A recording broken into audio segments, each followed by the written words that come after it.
Spoilers for The Flash. Warner Brothers' The Flash. Really anything I could say about this movie was decent. It was a decent superhero movie. As for the negative things, there were a lot.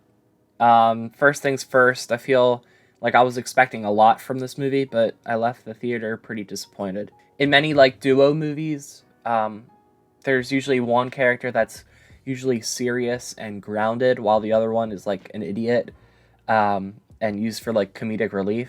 Like think of like Rush Hour or Shrek even. I don't know.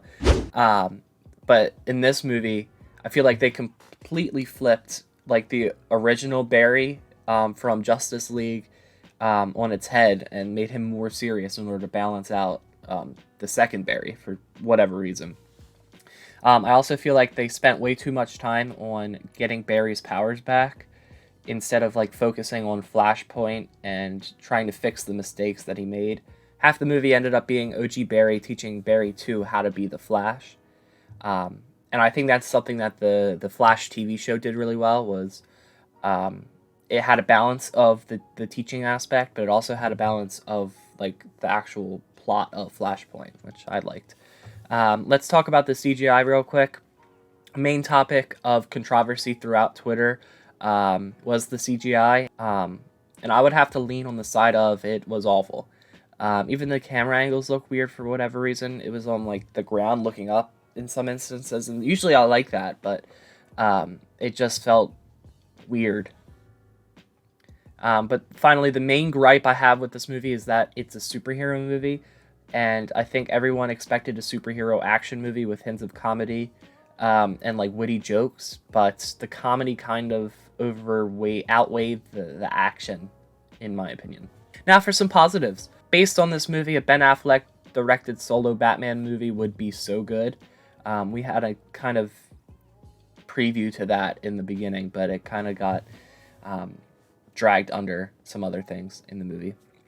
I don't especially understand the time travel logic in this film, but the message of don't screw up time is echoed clearly. That being said, I liked how they kept it open-ended. It could be an infinite time loop, meaning it has always happened, which could be the case of the tomatoes in the cart. In the main fight at the end, I liked how the screen changed orange and blue as they were following the two berries' speed lightning bolts. Also, in the main fight, the choreography is good and isn't as bad as the CGI in the movie. This movie also did a good job with the human versus Kryptonian fight scene.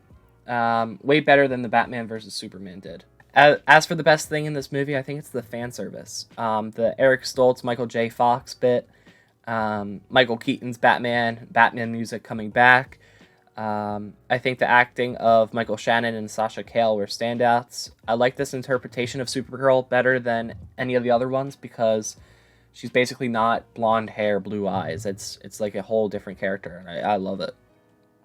The "you want to get nuts, let's get nuts" quote, ultimate fan service, and then literally Nick Cage as Superman.